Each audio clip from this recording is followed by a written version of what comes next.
Menyebut martabak Kubang, banyak dari kita yang menyangka kudapan yang ini berasal dari Nagari Kubang, Sumatera Barat. Tak salah memang, tetapi yang unik justru tak ada martabak Kubang yang bisa kita temui di Nagari Kubang. Lantas, dari mana sebutan Kubang itu berasal?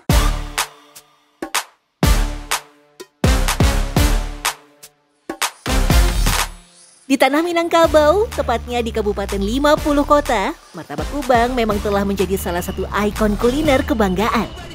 Sekilas, tak ada perbedaan menonjol antara martabak Kubang dengan martabak telur yang biasa kita temui. Ketika membuat kulit martabak, disarankan untuk tidak memakai sarung tangan. Semua itu agar kita bisa merasakan tingkat elastisnya kulit secara langsung, sekaligus mengontrol tarikan. Ini kasih minyak lu tangannya, biar nggak lengket. Digini-giniin.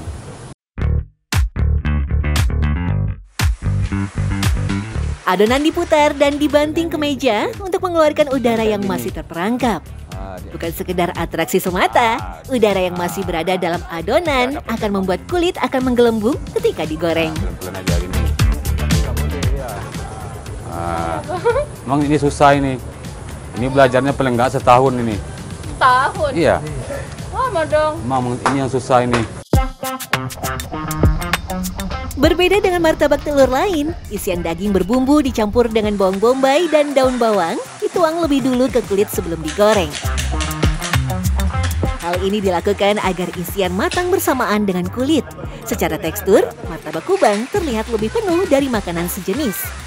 Martabak Kubang pun bisa digoreng bersamaan sekaligus dan tidak dibutuhkan minyak yang banyak.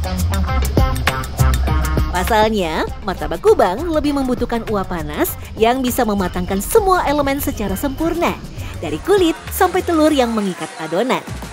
Menariknya, selain saus berbahan dasar kecap dan cuka, ada sekitar 13 rempah dalam isian martabak Kubang. Isiannya kan tahu ya, daging sayur itu. Dagingnya udah dengan bumbu khas kami yang cenderung ada kesamaan dengan rendang Padang gitu kan. Sausnya atau kami nyebutnya di sini kuahnya itu mungkin berbeda juga dengan tempat lain. Di tempat lain mungkin ada kayak di martabak telur itu ada kuahnya acar gitu ya. Ada yang lainnya lah. Tapi kalau di kami dia saus kuah kecap dengan bumbu dan racikan yang diciptakan sendiri oleh sang pendiri Pak Hayuda gitu. Yang menarik, sajian lembut gurih dan mengenyangkan ini justru tak bisa didapatkan di desa asalnya, yakni Nagari atau Desa Kubang. Khas Kubang, khas Desa Kubang. Bukan begitu jalan ceritanya. Ini hanya suatu kebetulan. Sebenarnya ini kan kalau Tisa tahu dan juga pernah dilihat di daerah lain, martabak ini kan bukan makanan baru sebenarnya. Ini di daerah lain udah ada martabak telur. Hampir sama sih konsepnya martabak telur atau martabak India gitu ya.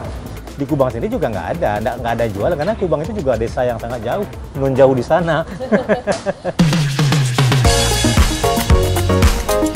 Muslim Hayuda yang merupakan penerus langsung Yusri Darwis menyebut, resep ini diciptakan oleh sang ayah selepas bekerja di kedai martabak Mesir Kota Medan, Sumatera Utara. Ini kan sebenarnya martabaknya itu dulunya bukan dikenal sebagai martabak Kubang. Kalau kita di Padang nyebutnya martabak Mesir.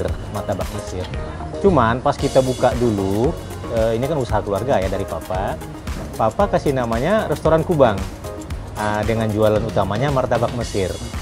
Seiring berjalannya waktu dan alhamdulillah martabak ini diterima dengan baik oleh masyarakat. Boleh dibilang terkenal lah gitu ya. Orang-orang mulai menyebutnya dengan martabak Kubang.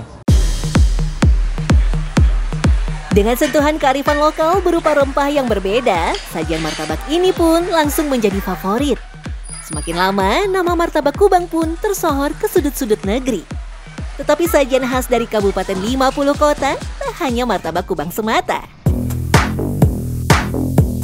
Di wilayah yang dikenal dengan julukan negeri beradat ini juga punya sajian sate dangwang-dangwang yang legendaris. Meski sekilas mirip dengan sate Padang yang kita temui di ibu kota, ada perbedaan yang sangat terlihat begitu kita mendekat. Salah satunya tentu dari variasi daging. Berbeda dengan sate khas Padang atau Pariaman, sate dangwang-dangwang menggunakan lebih banyak bagian dari sapi untuk diolah. Pak, ini dagingnya apa aja, Pak? Daging ini, daging lidah, jantung, Direbusnya berapa lama, Pak? 5 jam, 3 jam. Rebusannya ditambahin bumbu atau enggak? Enggak. Oh, jadi Dagingnya, daging air. Itu aja. Nanti kita ada kuah kan ada bumbu. oh, pas lagi Bikin kuah sini. Daging direbus sampai empuk, kemudian dipotong dadu, dan baru dimasak memakai bumbu kunyit. Rempah sederhana ini juga yang menjadi pembeda sate Dangwang dengan sate Padang lainnya. ini masaknya berapa lama, Pak? Setengah jam. Ini harus meresap daging bumbu ke dagingnya. Dilihat dari apanya, Pak, kalau udah ciri-ciri udah matangnya? Kan airnya kan ada lagi kan? Oh, udah nggak ada air. Kalau ada airnya kan, nah ada kering. Nah kan, tidak basah lagi kan? Kuah ataupun saus sate Dangwang juga terlihat lebih kuning karena pemakaian kunyit yang banyak. Tak sepedas bumbu sate Padang lain, rasa sate Dangwang cenderung lebih ringan tetapi tetap aromatik. Perbedaan sate Dangun-Dangun sama sate Padang atau sate Pariaman itu apa, Dan?